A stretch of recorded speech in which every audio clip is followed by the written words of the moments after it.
Oke, Assalamualaikum warahmatullahi wabarakatuh. Selamat siang, teman-teman. Eh, kita ketemu di YouTube dulu, karena materi kedua teori komunikasi ini bercerita tentang dunia teorinya komunikasi. Nanti lebih lanjutnya kita akan eh, berdiskusi dan juga melakukan pemikiran kembali mengenai teori komunikasi.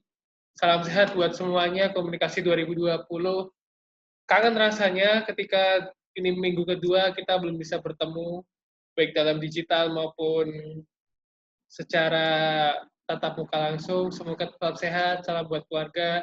Kita mulai kuliah pada siang hari ini dengan membaca basmalah bersama-sama. Bismillahirrahmanirrahim. Nah, teman-teman, mungkin akan ada banyak noise ya, karena ini Bapak rekam di lantai 4 Unisa, gitu. Jadi mungkin depannya misalkan ring road, jadi nanti banyak sekali noise yang akan kalian dengarkan. Semoga tidak mengganggu jalannya perkuliahan ya. Nah, kita mulai. Saya share screen seperti biasa. Oke. Oh, belum. Nah, sudah ya. Nah, baik. Bismillahirrahmanirrahim. Teman-teman, di teori komunikasi ini, pertemuan kedua, saya sudah memetakan hasil dari teman-teman. Ternyata model-model yang teman-teman gunakan itu masih terpusat ke model linear dan sirkuler, yaitu model siapa komunikatornya sampai efek. Kalau sirkuler itu dia berputar. Jadi pembahasannya teman-teman di dua model ini. Alhamdulillah, saya harapkan teman-teman sudah memahami tentang komunikasi itu sendiri. Pelajaran yang dipetik adalah komunikasi itu didefinisikan oleh banyak peneliti, teman-teman, ya kan? Mereka menggunakan bahasanya sendiri. Komunikator, penyampai pesan, feedback, efek, message, pesan, channel, saluran, komunikan, dan sebagainya. Nah, memahami model proses komunikasi ini di awal, harapan saya adalah teman-teman memahami cara kerja komunikasi yang tidak hanya sekedar menyampaikan pesan, tapi lebih kompleks dari itu. Kekompleksan inilah yang ditangkap oleh para peneliti pada masanya masing-masing. Makanya, dari kata komunikasi saja itu sudah sangat-sangat luas cakupannya. Luas dalam artian bahwa banyak definisi terkait komunikasi yang kita tahu dan berkembang sampai hari ini. Oleh karenanya, kembali lagi teori, ya. Jadi teori itu dibentuk dari setidaknya 3 komponen gitu ya, yang komponen itu bertahap. Pertama, konsep. Konsep adalah sesuatu gagasan atau idea yang seringkali tidak terukur. Contoh, saya menangis, saya tertawa. Nah, itu kan tidak terukur. Tapi konsepnya adalah ketika kamu menangis menandakan kalau kamu sedang sedih, kalau tertawa menandakan kamu sedang bahagia. Nah, dari konsep dicoba artikan kembali menjadi sebuah konstruk atau terstruktur atau sesuatu yang dapat diukur, gitu ya. Misalkan contohnya tinggi badan, berat badan, itu semua terukur, bahkan itu menjadi masalah bagi setiap orang. Nah, ketika sudah dapat diukur, maka lahirlah variabel-variabel tertentu, gitu ya. Lahirlah variabel-variabel tertentu yang itu nantinya akan mewadahi bagaimana teman-teman memaknai atau belajar tentang teori. Jadi, ketika teman-teman memahami teori, biasanya itu ada di bagian konstruk, karena sesuatu yang dapat diukur. Kalau variabel, jadi sesuatu yang sudah diukur tadi, berat badan, tinggi badan itu, dia ranahnya ke penelitian biasanya, penelitian komunikasi, ilmu sosial, itu dibuat menjadi variabel-variabel tertentu. Berat badan digabungkan dengan umur, tinggi badan digabungkan dengan massa otot, dan sebagainya, itu variabel. Nah, sebagai sebuah contoh itu. Nah, dari set ini saya ingin menyatakan bahwa ketika teman-teman belajar teori, belajarlah pada ranah konstruk, ya. Jadi sesuatu yang dapat diukur dari sebuah gagasan atau ide. Oleh karenanya, teman-teman, dalam perkembangannya, teori komunikasi itu sangat-sangatlah terbagi dengan dua kutub daerah ya, kalau boleh saya bilang. Karena sarjana-sarjana komunikasi lahir dari barat dan timur. Makanya di sini adalah pemahaman teori barat dan timur. Tidak membandingkan, tapi hanya memahami bahwa perkembangan teori-teori dari kubu barat dan kubu timur itu sangat-sangatlah berbeda. Yang pertama, kalau timur, itu fokusnya adalah dari holistik keseluruhan, menjurus ke kesatuan. Kalau barat, dia dipengaruhi bagian-bagian yang tidak ingin disatukan. Jadi, ketika kamu belajar teori-teori komunikasi dari barat, pasti dia akan dipisahkan mana teori yang tentang komunikator, mana teori yang tentang pesan, mana teori tentang media, barat. Tapi kalau timur, itu dia memandang proses secara keseluruhan, uses what bicara about effect, baru ditentukan teorinya, yaitu teori proses komunikasi. Nanti lahirlah komunikasi satu tahap, komunikasi dua tahap, kemudian modelnya lahir linier, sirkuler, dan sebagainya. Nah, kembali, yang kedua, kalau barat, itu aktif mencapai tujuan personal dari proses. Ya, jadi ketika teorinya sudah dipisah-pisah tadi itu, maka si teori itu pemikiran-pemikiran barat mencoba untuk ketika tujuannya komunikator itu tercapai dari sebuah proses, maka teorisasinya berhasil. Ya, jadi ketika komunikator menyampaikan pesan yang terkesan dia memerintah dan terjadi mau diperintah, maka itu berhasil. Kalau timur, efeknya yang dilihat. Jadi ketika teman-teman menyampaikan pesan itu, konsep efeknya itu sudah direncanakan bahwa dia akan mengiyakan atau menolak. Lalu timur dan barat, yang timur lebih lekat dengan simbol-simbol verbal sebagai hal yang tidak penting, tidak penting. Simbol ya, simbol. Kalau yang barat dominasinya di bahasa. Makanya barat, pemahaman barat itu biasanya teori-teorinya tentang linguistik sangat kuat di situ. Kalau di timur dia lebih ke simbol-simbol verbal. Makanya dia mengartikan diam adalah emas, itu lahirnya dari sini. Ya, karena yang dilihat bukan bahasanya, bukan verbalnya, tapi simbol-simbolnya. Simbol itu bisa diartikan sebagai mimik wajah, kemudian gerakan tangan, gerakan kaki, itu maksudnya. Lalu, Barat biasanya teori-teorinya komunikasi tentang hubungan yang terjadi antar dua individu. Kalau Timur, dia lebih ke kelompok, antara dua individu atau lebih. Nah, apa sih manfaatnya kita belajar teori pemikiran Barat dan Timur? Gitu ya. Jadi teman-teman, komunikasi itu kan memiliki peran yang berbeda-beda. Mereka lahir dari sarjana-sarjana komunikasi yang berbeda-beda pula.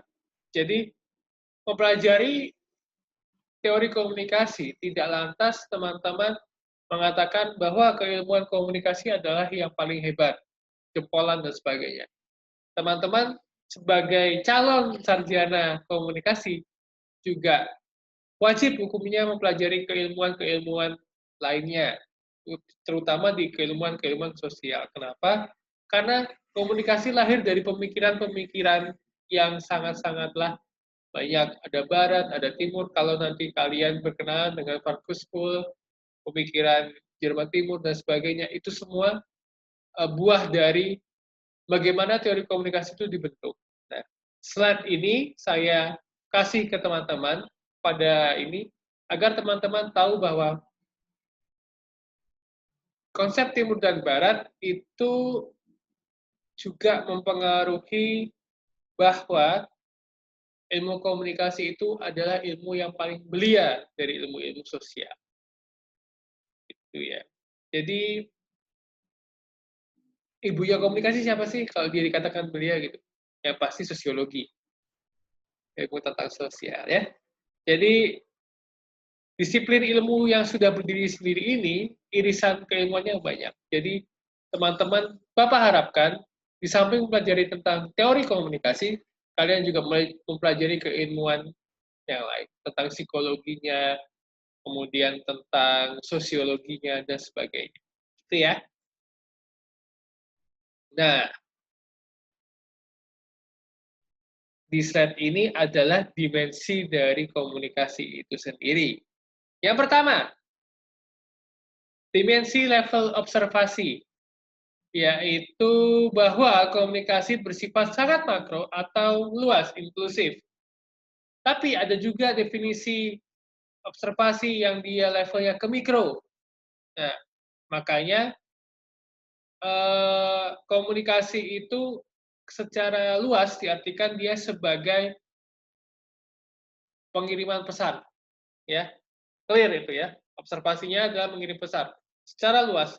Tapi secara mikronya adalah ketika dia menggunakan saluran tertentu yang membuat proses pesan itu spesifik. Contoh, pesan militer.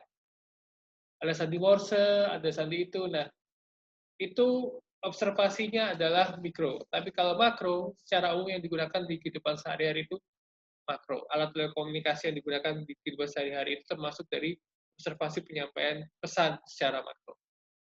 Kemudian faktor kesengajaan atau intentionality. Jadi intensitasnya di sini teman-teman. Kesengajaan dari proses komunikasi itu sendiri itu diartikan dua, yaitu tingkah laku antara komunikator dan komunikan, dan juga faktor. Faktor bisa banyak hal. Faktor budaya, faktor sosial, kemudian faktor waktu, banyak. Nah, dimensi yang ketiga adalah penilaian normatif, di mana penilaian normatif ini tergantung pada judgement yang digunakan oleh komunikator dan komunikan itu sendiri. Judgement ya. Penilaian normatif, akurasi. Akurasi itu adalah bagaimana penggunaan kalimat atau kata dalam setiap pesan. Itu akurat atau tidak, sehingga pesan itu bisa diterima. Kemudian asumsi. Asumsi ini dari asumsi komunikator dan komunikannya.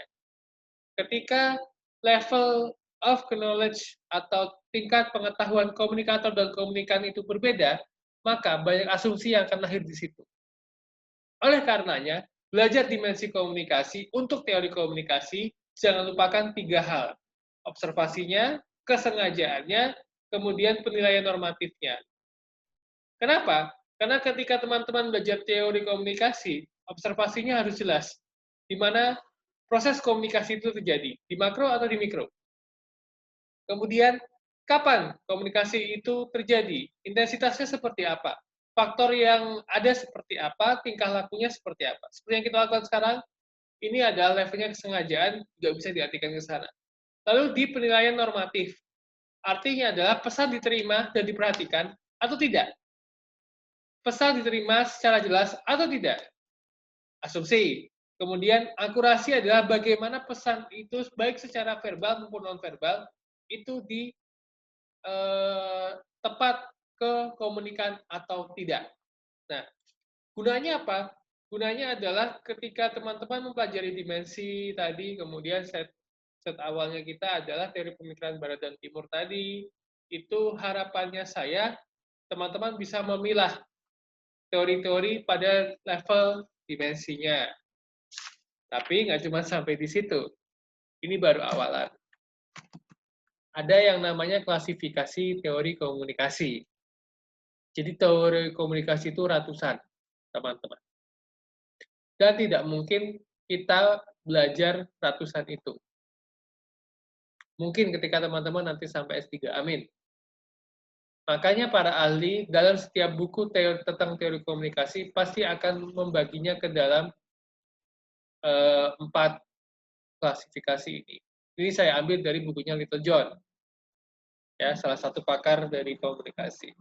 Nah, jadi di sini teman-teman, teori komunikasi itu dibedakan dari jenis, genre, atau genre, kemudian dari tingkatan level of komunikasi, kemudian dari inti dari komunikasi teori komunikasi itu sendiri, jadi dari inti core-nya, kemudian dari struktur intelektualnya. Jangan bingung ya.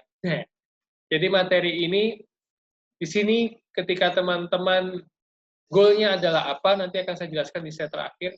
Teman-teman harus bisa tahu bahwa pertama, teori komunikasi itu terpengaruh dengan pemikiran Barat dan Timur, ya. Kedua, ada dimensi-dimensi untuk memetakan komunikasi. Nah, sudah ada dimensinya, sekarang diklasifikasikan lagi. Kita lihat satu-satu. Ups, ya. Pertama adalah jenis komunikasi teori. Ya. Jadi teman-teman, dari bawah lihat, yaitu teori struktural dan fungsional. Jadi klasifikasi di jenis ini adalah bagaimana teori komunikasi itu diklasifikasikan berdasarkan fungsinya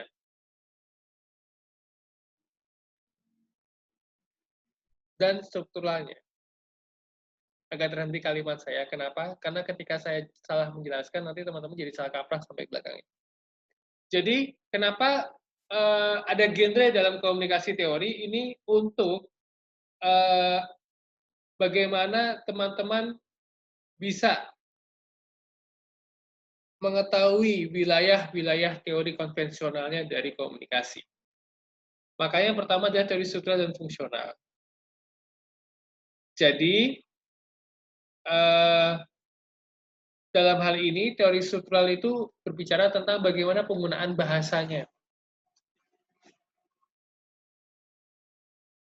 atau simbolnya. Tadi dimensinya ada ya. Nah, teori struktural dan fungsional ini membahas tentang penggunaan bahasa dan simbol secara baik dan tepat. Jadi, ketika teman-teman menemukan satu teori komunikasi dan itu sangat lekat dengan teori-teori tentang bahasa, linguistik, kemudian simbol, itu pasti masuk di jenis teori struktural dan fungsional. Itu ya. Nah, jadi teman-teman,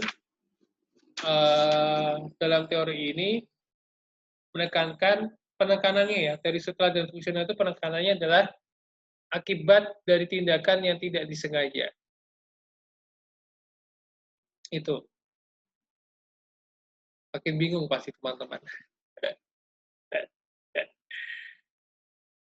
Biasanya ini teori-teori tentang penggunaan bahasa dan simbol yang nantinya penekanannya pada akibat dari tindakan yang tidak sengaja, itu teori-teori yang membahas tentang komunikasi organisasi.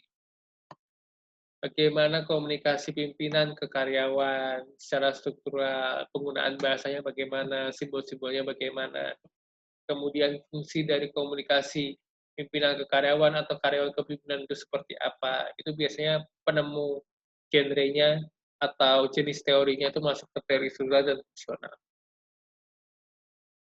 Nah ya, mungkin semoga bisa dipahami. Kalau tidak bisa dipahami nanti kita akan diskusi. Pada intinya, teori ini pasti berhubungan dengan teori-teori di ranah komunikasi organisasi. Yang kedua, teori kognitif dan tingkah laku. Nah, tingkah laku tahu ya, itu behavior. Kemudian kognitif adalah teori tentang bagaimana respon dan stimuli dari komunikator dan komunikan pada saat berproses. Tapi ada behaviornya atau tingkah lakunya. Nah, biasanya teori-teori ini bersifat bagaimana seorang komunikator itu dilihat secara psikologi. Nanti ranah keilmuannya adalah psikologi komunikasi biasanya. Kenapa seperti itu? Karena ada kan teori komunikasi yang paling kita kenal adalah Laswell ya, who says what in which channel and what the effect. Ada pemberian pesan dan penerimaan pesan. Nah, Disinilah teori kognitif dan tingkah lakunya itu bekerja secara keilmuan psikologi komunikasi tadi itu. Makanya teori-teori ini pasti akan mengarah ke sana. Contoh sederhana seperti ini. Kalau yang tadi yang teori struktural fungsional kan tentang komunikasi organisasi, pimpinan karyawan. Kalau yang teori kognitif dan tingkah laku ini, ketika teman-teman ingin memberikan masukan kepada teman yang lain tentang kesalahan yang dilakukannya, secara psikologi, kalian akan lakukan di depan umum atau kalian ajak bicara di suatu tempat yang sepi. Karena ada proses respon dan stimuli, input-output di sini, di teori kognitif dan tingkah laku. Kalau teman-teman memberikan masukan atau saran kepada teman yang berbuat salah di depan umum, itu niatnya bukan untuk memberitahu, tapi untuk mempermalukan diri teman Anda, menjatuhkan teman Anda di depan umum. Kenapa? Karena teman-teman memberikan saran yang tidak pada tempatnya, ya enggak? Makanya tingkah laku teman-teman ini sebagai input tadi juga diteliti. Kenapa harus di muka umum? Gitu. Kalau teman-teman mengajak teman kalian yang berbuat salah itu kemudian kalian bicara baik-baik empat mata di tempat suatu yang sepi, nah secara kognitif teman-teman membaca psikologi itu. Contoh yang paling sederhana adalah buktikan teori tentang kalian memberikan nasihat kepada orang yang sedang jatuh cinta.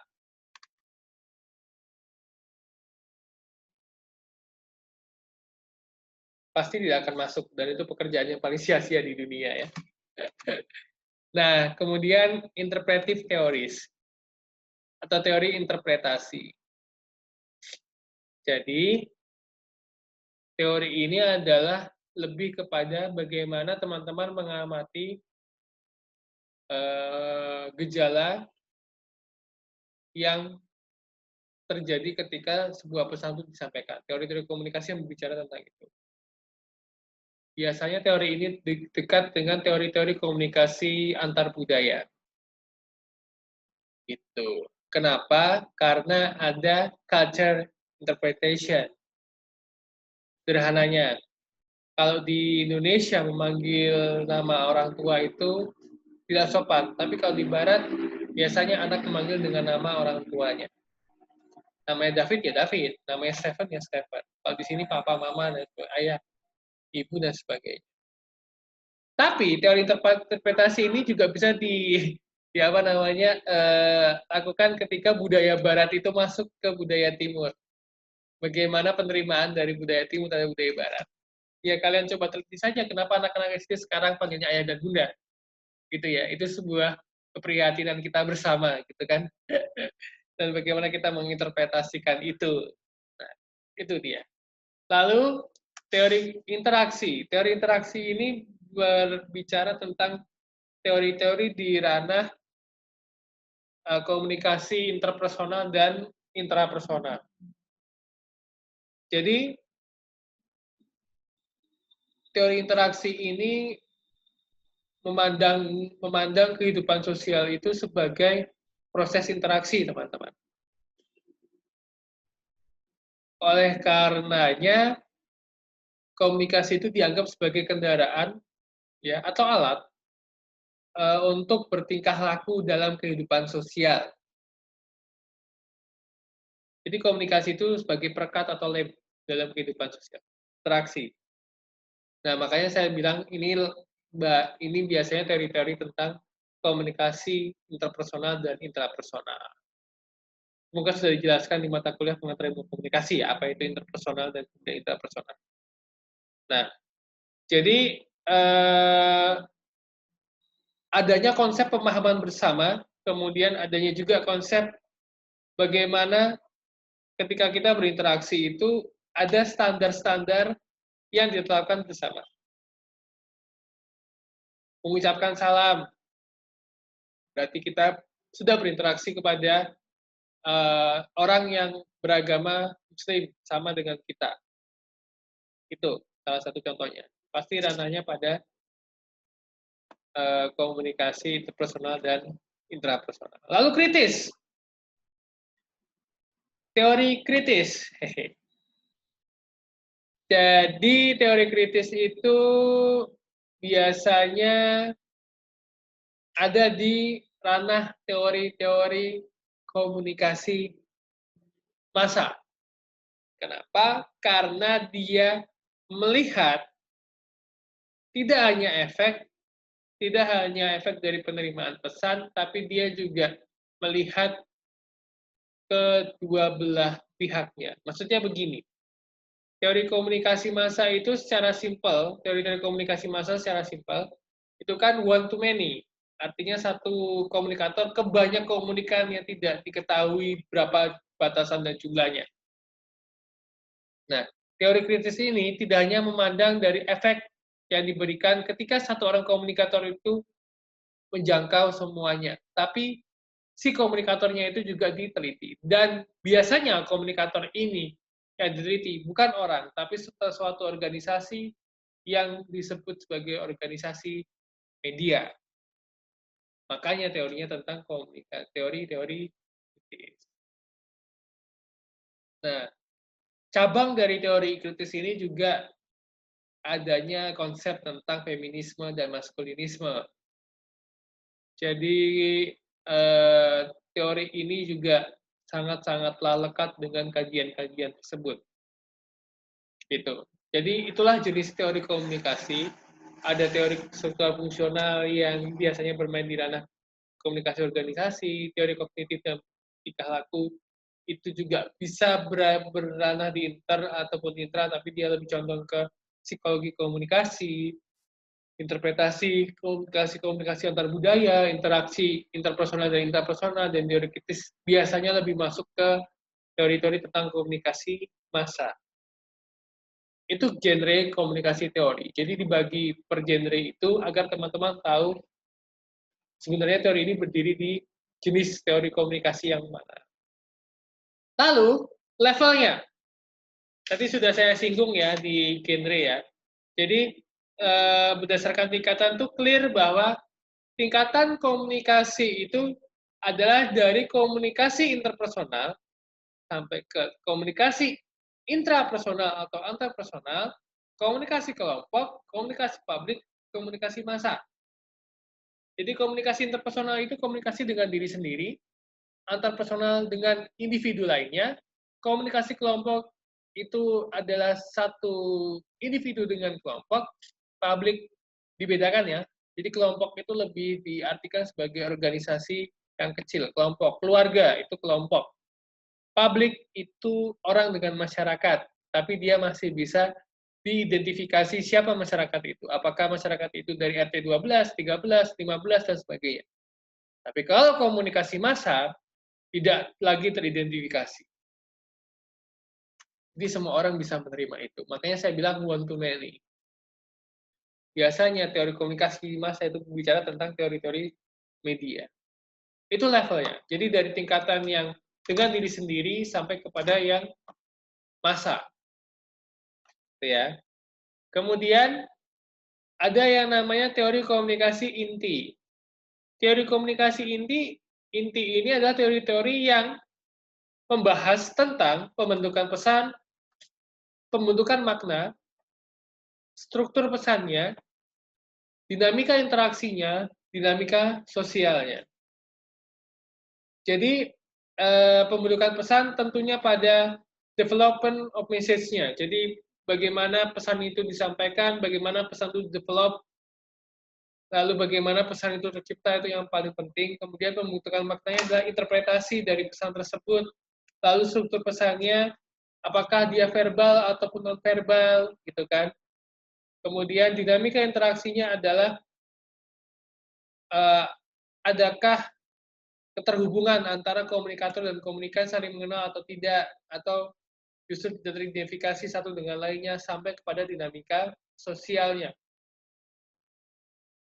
Jadi adakah peran budaya di situ sampai halnya ketika kita mengucapkan sesuatu itu dilarang oleh budaya tertentu dan sebagainya. Nah, jadi teori inti komunikasi ini sudah kalian kerjakan di model-model komunikasi sebenarnya. Jadi kalian berbicara tentang model sekuler, model linier, kemudian model komunikasi 2 tahap, 1 tahap, itu sudah ada di core atau inti communication theory core. Ya, itu ya. Kemudian element of communication. Nah, ini harusnya sudah di luar kepala ya. Who says what in which channel and what the effect. Harusnya sudah di luar kepala. Kenapa? Karena di sini hanya membahas tentang pengirim, penerima, feedbacknya apa, tapi element of communication di sini lebih kompleks karena dari sender kita lihat bersama adanya ide di sana. Ada persepsi yang komunikator bawa di situ. Kemudian dia menjadi yang menandai pesan atau biasa disebut encoding atau yang menandai. Kemudian mediumnya apa, lalu decoding, yang ditandai siapa. Makanya dia paham atau tidak, understanding atau tidak, persepsinya bagaimana, kemudian feedback-nya apa. Itu adalah elemen of communication. Clear ya di sini ya. Jadi itu, kemudian intellectual structure of communication theory, ini yang paling harus teman-teman lakukan. Bahwasanya teori-teori komunikasi itu ada loh model strukturnya. Dari pesannya kita bisa tahu isi dan bentuknya seperti apa. Dari komunikatornya, apakah dia sebagai seorang individu atau peserta dalam hubungan sosial atau justru anggota dari budaya tertentu. Kemudian level komunikasinya tadi jelas publik, kelompok kecil atau interpersonal. Lalu konteksnya adalah dia berbicara di konteks apa? Apakah organisasi, kesehatan, agama, pengadilan, atau apa? Jadi ini teori-teori komunikasi yang bahasanya adalah bahwa jenis, level, dan komunikasi inti itu terstruktur di intelektual. Begitu teman-teman. Makanya dari dunia komunikasi tadi, dari pemikiran barat sampai kepada 4 pembagian klasifikasi teori tadi, ada klasifikasi teori, ada inti teori komunikasi, kemudian ada intelektual strukturnya, kemudian ada itu.